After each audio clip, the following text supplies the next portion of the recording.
Pour ne rien rater de nos programmes, n'oubliez pas de vous abonner à nos 2 chaînes YouTube, le Média TV et le Média 24/7, et d'activer la cloche. Bonjour à toutes et à tous, ravi de vous retrouver sur Le Média pour le récap, votre rendez-vous quotidien d'actualité. Du lundi au jeudi, on revient sur un sujet sans filtre et sans langue de bois. Et alors avant d'entrer dans le vif du sujet, un message important, nous avons besoin de vous. Le Média lance Riposte, une campagne de financement citoyen pour renforcer une information libre, indépendante et populaire. Dans un contexte où des fortunes privées comme celle de Pierre-Édouard Stérin cherchent à influencer l'opinion à coups de millions d'euros, nous devons nous organiser collectivement. Alors aidez-nous à riposter, rendez-vous sur campagne.lemediatv.fr. Et maintenant, place à l'épisode 59 du récap, c'est parti.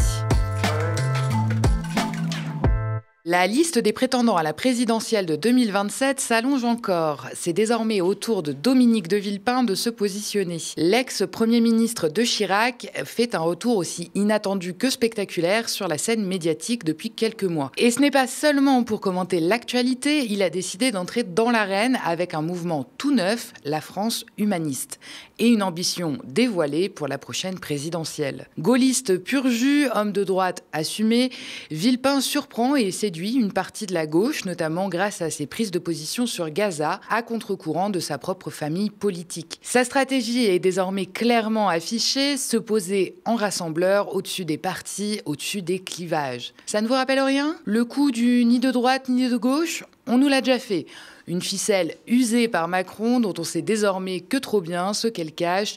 Une politique de droite. Hier matin, sur France Inter, Dominique de Villepin a déroulé son plan. Pour lui, la politique doit partir du terrain et des Français. C'est pour ça qu'il lance son mouvement dont il sera président d'honneur. Il insiste que son mouvement n'est pas partisan et ouvert à tous. Malgré toutes les similitudes de sa stratégie avec celle de Macron en 2017, de Villepin rejette catégoriquement la comparaison. Plutôt habile quand on sait le rejet que provoque le président de la République chez les Français. On l'écoute. Si quelqu'un est mieux placé que moi, et mieux à même de défendre les idées que je porte... Donc c'est les sondages qui décideront ? C'est pour cela que ma démarche, elle est collective, et c'est pour cela que j'ai décidé de prendre les choses en main, de me mobiliser, de créer, nous avons déjà créé plusieurs dizaines de comités locaux partout en France, de rassembler, je veux rassembler tous les élus qui le souhaitent, et je veux le faire dans un esprit non partisan. Ce n'est pas un mouvement partisan. Il est ouvert à tous, l'inscription est gratuite, il y a véritablement le choix de rassembler. Vous refaites le Macron 2017 là, en même temps. Ce n'est pas un mouvement partisan, on est au-dessus des partis, ni de droite ni de gauche, on a déjà vu, on a déjà entendu. Oui, mais ça n'a rien à voir. Moi, je respecte les partis politiques. Ils ont leur rôle à jouer. Ils ont, en tant que parti, une responsabilité. Je ne cherche pas à bousculer les 2 tours du World Trade Center, comme a voulu le faire Emmanuel Macron, pour se retrouver dans un grand désert, tout seul et incapable, finalement, de changer les choses en France. Je crois que les partis politiques ont leur rôle, mais je crois que le président de la République, celui qui doit diriger le pays, doit être au-dessus des partis. Énarque, ancien diplomate et ministre des Affaires étrangères, Dominique de Villepin mise avant tout sur son expertise des affaires internationales pour peser sur le débat actuel. Après des années passées loin de la scène politique, préférant l'ambiance feutrée des affaires, il a fait son grand retour avec des prises de position tranchées sur le droit international et sur Gaza. Adepte des belles formules et fort de sa stature, il est réapparu comme inchangé après toutes ces années. Celui qui s'est opposé fermement à la guerre en Irak en 2003 défend avec ferveur le peuple palestinien. Il ne se laisse pas intimider quand il faut dénoncer les crimes du gouvernement israélien ou exiger la levée immédiate du blocus afin de prévenir le risque génocidaire. Ses prises de position sont dans la droite ligne de celle qu'il a toujours tenue. Sauf que depuis 18 ans, le monde a changé et la fenêtre d'Overton s'est très largement déplacée vers l'extrême droite. Si bien que le gaulliste passe désormais pour un gauchiste. Il n'y a qu'à écouter Gérard Larcher, figure des Républicains, l'ancienne famille politique de Villepin, pour s'en convaincre. Sur un certain nombre de sujets, Dominique de Villepin, dont j'ai été le ministre, j'ai du mal à faire la différence avec des propos tenus par l'extrême gauche. Voilà. C'est-à-dire, vous avez l'impression que Dominique de Villepin parle comme sur un comme certain nombre de Jean-Luc sujets, Mélenchon ? c'est en tous les cas mon sentiment. Mais sur sa critique qu'on peut entendre dans d'autres voix, dans d'autres bouches, qui est de dire que Bruno Retailleau, quelle est vraiment sa différence avec quelqu'un comme Jordan Bardella, par exemple, sur le fond ? Écoutez, sur le fond, il y a une vraie différence. Lesquelles, dites-nous ? Par exemple, sa vision sur l'économie, sa vision sur l'équilibre de la société, sa vision sur la laïcité. Eh bien, Bruno Retailleau, c'est tout autre chose que Jordan Bardella. En quoi les différences sur la laïcité ? Par exemple, sur la laïcité, vous avez un Bruno Retailleau très attaché à la loi de 1905, très attaché à ne pas prendre le communautarisme comme une espèce de levier politique. À écouter, le président du Sénat, Dominique de Villepin, serait donc un représentant de l'extrême gauche, là où Retailleau serait radicalement différent de l'extrême droite. Une lecture politique qui interroge, mais qui est très représentative du changement de paysage actuel. Au fil du temps, la droite s'est droitisée, glissant progressivement de ses repères gaullistes ou libéraux vers un terrain bien plus identitaire et autoritaire. Face à la montée du Rassemblement national, une partie de la droite a choisi non pas de s'y opposer frontalement, mais de l'imiter, croyant pouvoir séduire ses électeurs sans en adopter complètement l'ADN. Résultat, des discours sur l'identité nationale, l'immigration systématiquement perçue comme une menace, l'autorité érigée en valeur suprême, jusqu'à des rapprochements inquiétants sur le plan culturel et symbolique, ou même la reprise d'éléments de langage comme l'ensauvagement, pour ne citer que lui. Là où la droite se voulait rempart contre les extrêmes, elle en épouse toutes les obsessions. Sécurité, islam, frontières, déclin supposé. On assiste à une véritable mutation du paysage politique. Cette droitisation frénétique n'a pas seulement déplacé le curseur idéologique du pays, elle a aussi isolé les rares qui, comme Dominique de Villepin, restent attachés à une certaine tradition humaniste, multilatéraliste et modérée. Malgré ses envolées lyriques, ses prises de position critiques ou sa standing ovation à la fête de l'UMA, Dominique de Villepin reste fondamentalement un homme de droite. Rafraîchissons-nous un petit peu la mémoire. Retour à l'époque où Bernadette Chirac le surnommé Néron, en référence à l'empereur romain connu pour sa cruauté et ses extravagances. France Culture a exhumé des vieux portraits dans Libération datant de 2006. De Villepin y est décrit comme un psychorigide exalté, doté d'une incroyable confiance en lui, affichant une morgue et une brutalité politique sans limite, méprisant les corps intermédiaires et les syndicats. Côté bilan politique, il a multiplié les attaques contre le droit du travail, mis en place un bouclier fiscal pour les plus riches.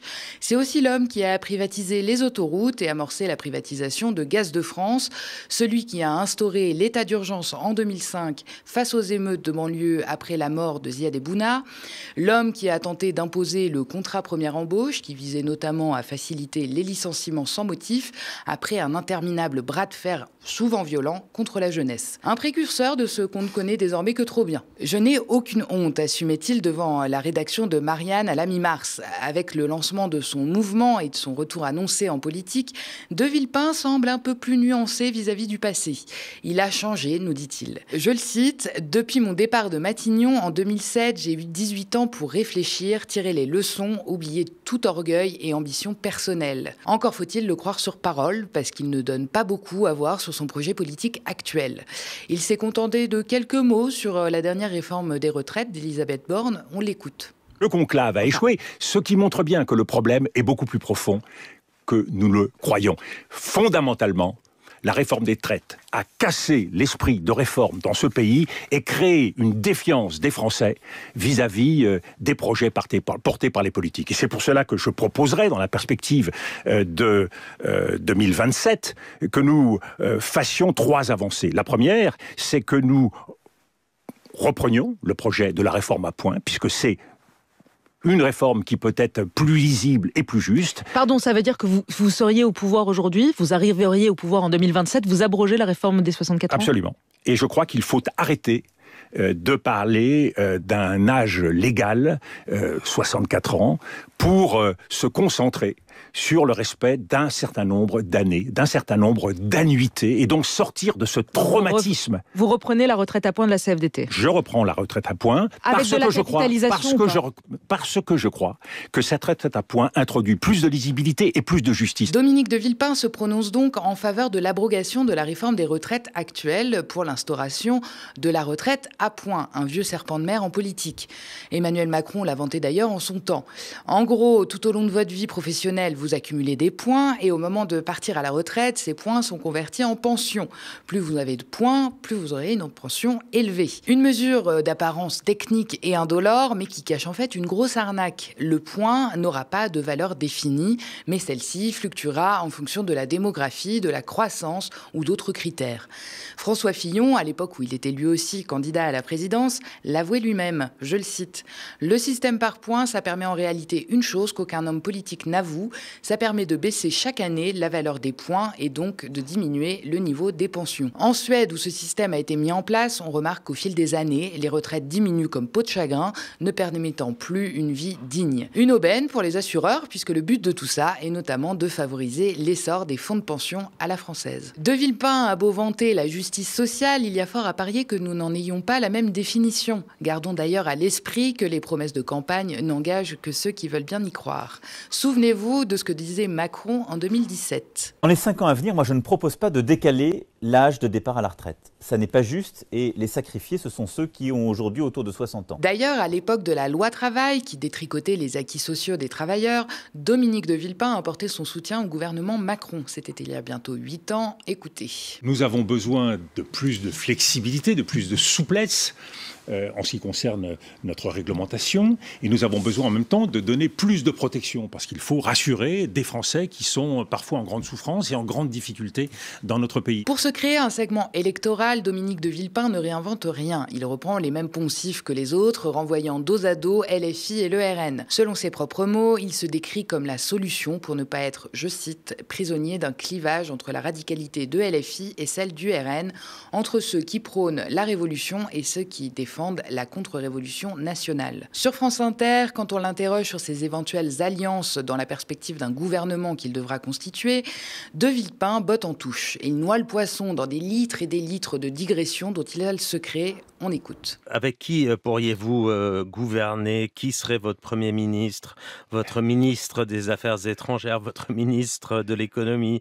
Des gens de l'actuelle majorité, des gens du PS, des Insoumis? Il faut faire avec ce qu'on a. Hein. Donc je viens de décrire un paysage, là. Oui, Dominique vous venez surtout de me décrire un fond de casserole, ce qui n'est pas du tout l'approche que j'ai de la politique. Au final, on n'aura pas de réponse, et pour cause, Dominique de Villepin est bien seul. Pour l'instant, du moins.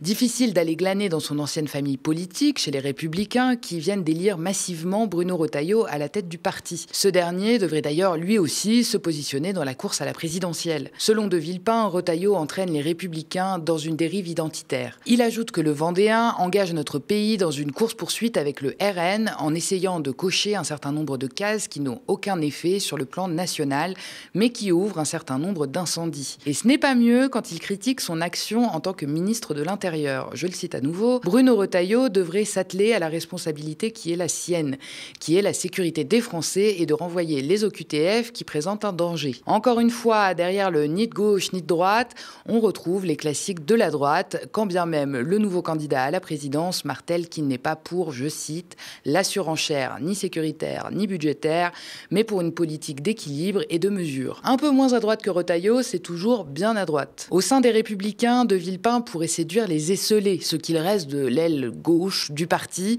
comme le député du Lot, Aurélien Pradier par exemple. Il compte aussi sur l'UDI, l'Union des démocrates et indépendants, le parti fondé par Jean-Louis Borloo. Son mouvement, la France humaniste, sera dirigé par le maire UDI de Garges-les-Gonesse, Benoît Réminez, qui se revendique lui-même d'une droite modérée, républicaine et sociale. Parmi ses premiers chantiers, et pas des moindres, il devra donc se mettre activement à faire de la politique et à commencer par se trouver des alliés. Et vu le nombre de candidats de droite sur la ligne de départ, il va falloir jouer des coudes pour se faire une place. Et alors, si vous êtes un peu perdu dans les candidats en lice, notamment à droite et au centre, je vous conseille de jeter un œil au récap du 29 avril dernier. Ça pourrait vous aider à vous y retrouver. Dominique de Villepin a néanmoins un atout de taille, une cote de popularité au plus haut. Dans un paysage politique discrédité, où la défiance envers les figures traditionnelles est devenue la norme, il fait figure d'exception. L'opinion lui est globalement favorable, il incarne encore une certaine idée de la politique politique, du verbe, du panache et du charisme. Une forme de nostalgie s'attache à son nom, celle d'une époque où les dirigeants parlaient haut et pas seulement fort. Et ça, c'est devenu rare. Très rare. Mais la vraie question est là. La popularité suffit-elle à faire une candidature ? Être aimé, c'est bien. Être élu, c'est autre chose. Et aujourd'hui, Dominique de Villepin n'a ni base militante, ni appareil, ni électorat identifié. Il lui reste 2 ans pour tout construire. Alors c'est court, mais ce n'est pas impossible. D'autres l'ont fait avant lui, si vous voyez de qui je veux parler. Emmanuel Macron, à nouveau. Décidément, les parallèles sont nombreux. Pour l'heure, de Villepin assure qu'obtenir les 500 signatures nécessaires pour être candidat à la présidentielle ne serait pas un obstacle au vu de tous les soutiens et les encouragements qu'il a déjà reçus. Alors ce n'est pas un hasard s'il le précise, parce qu'en 2012, il avait dû renoncer à la candidature faute de parrainage. Entre les témoignages de soutien et les signatures concrètes, il y a parfois un gouffre infranchissable. Dominique de Villepin n'est pas seulement un candidat de droite qui cherche à rassembler au-delà des clivages, il représente aussi un réel danger pour la gauche. À un moment où la fragmentation politique pousse beaucoup d'électeurs à chercher un vote utile dès le premier tour, de Villepin peut séduire ceux qui, par dépit ou par sympathie du personnage, veulent éviter de basculer vers l'extrême droite ou vers ceux qui l'imitent. Les discours racistes et islamophobes gagnent du terrain et son profil raisonnable peut donc grignoter des voix à gauche, affaiblissant encore un peu plus une opposition déjà morcelée. Le piège est là. Au nom du vote utile, certains pourraient choisir celui qui leur paraît le moins pire et se retrouver au final à renforcer un candidat fondamentalement ancré à droite. Une partie de la gauche devra donc garder les yeux bien ouverts. À vouloir choisir le moindre mal, on oublie parfois ce qu'on défend vraiment. Et on poursuit avec le reste de l'actualité politique et le projet de loi pour la refondation de Mayotte. Les députés ont validé mardi plusieurs articles du projet de loi de refondation de Mayotte. Des mesures de durcissement ont été votées. Plusieurs concernent les mineurs. À l'initiative du gouvernement, l'Assemblée a ainsi rétabli un article qui prévoit qu'un étranger majeur puisse se voir retirer un document de séjour lorsque le mineur dont il a la charge constitue une menace pour l'ordre public. Plus tôt, les députés avaient rétabli un autre article controversé permettant de placer dans une zone de rétention des mineurs accompagnant un majeur faisant l'objet d'une mesure d'éloignement. Les députés ont aussi validé des restrictions de l'accès au regroupement familial en cas d'occupation d'un logement relevant de l'habitat informel, très présent sur l'archipel. Selon l'exécutif, cette loi de programmation doit participer à la reconstruction de Mayotte plus de 6 mois après le passage du cyclone Chido. La gauche s'est indignée à plusieurs reprises sur le contenu du projet de loi, davantage structuré sur l'immigration que sur le développement économique de l'île. On continue avec l'écologie. Plusieurs ONG et citoyens attaquent l'État français. Les associations Greenpeace, Notre Affaire à tous et Oxfam, ainsi que 11 habitants sinistrés, ont déposé un recours pour inaction climatique devant le Conseil d'État. Fissures dans leurs maisons, coupures d'eau à la suite des sécheresses, inondations, les 11 citoyens sont des victimes directes du réchauffement climatique en France. Ils dénoncent l'insuffisance du plan national récemment présenté par le gouvernement. Celui-ci est destiné à préparer les transports, les infrastructures énergétiques ou l'agriculture à un réchauffement en France de 4 degrés d'ici la fin du siècle. Cette démarche au Conseil d'État, préalable à une action en justice, vise à contraindre le gouvernement à renforcer sa politique en matière d'adaptation au réchauffement climatique. Hier, Réseau Action Climat a rappelé qu'une quarantaine de mesures adoptées ces 6 derniers mois témoignent du recul des enjeux climatiques et écologiques en France. On y trouve notamment la suspension de MaPrimeRénov', le soutien au mode d'élevage industriel et la coupe des aides sur les véhicules électriques et le vélo. On termine avec l'actualité internationale où la guerre entre l'Iran et Israël a pris fin. Le président iranien a annoncé hier la fin de la guerre de 12 jours imposée à son pays après l'entrée en vigueur du cessez-le-feu. Dans la foulée, des médias américains ont révélé un document confidentiel du renseignement américain qui établit que les frappes américaines sur l'Iran n'ont en rien détruit le programme nucléaire du pays. Des révélations que Donald Trump a contestées ce matin malgré les preuves. Si la guerre a pris fin, la trêve reste fragile entre les deux pays qui ont tous deux revendiqué leur victoire. L'armée israélienne a aussi déclaré se concentrer de nouveau sur Gaza. Une déclaration de mauvais augure alors que les bombardements sont quotidiens sur les Gazaouis, tuant chaque jour des dizaines de personnes qui attendent l'aide humanitaire. Pendant ce temps, en France, une discussion sur la guerre entre l'Iran et Israël est prévue ce soir à l'Assemblée. Ce débat voulu par Emmanuel Macron ne fera pas l'objet d'un vote et n'a qu'une portée limitée. Merci d'avoir regardé cette nouvelle édition du Récap. N'hésitez pas à nous laisser vos impressions en commentaire si vous nous regardez sur YouTube ou via email si vous nous regardez à la télé. Et n'oubliez pas, les milliardaires financent la haine. Le média lance Riposte, une campagne de financement citoyenne pour riposter sur les réseaux sociaux et la TNT francilienne. Alors parlez-en autour de vous et rejoignez la lutte sur campagne.lemediatv.fr. Et tant qu'on y est, abonnez-vous aussi à nos 2 chaînes YouTube, le Média TV et le Média 24/7 pour ne rien rater de nos programmes. Très bonne soirée sur le Média.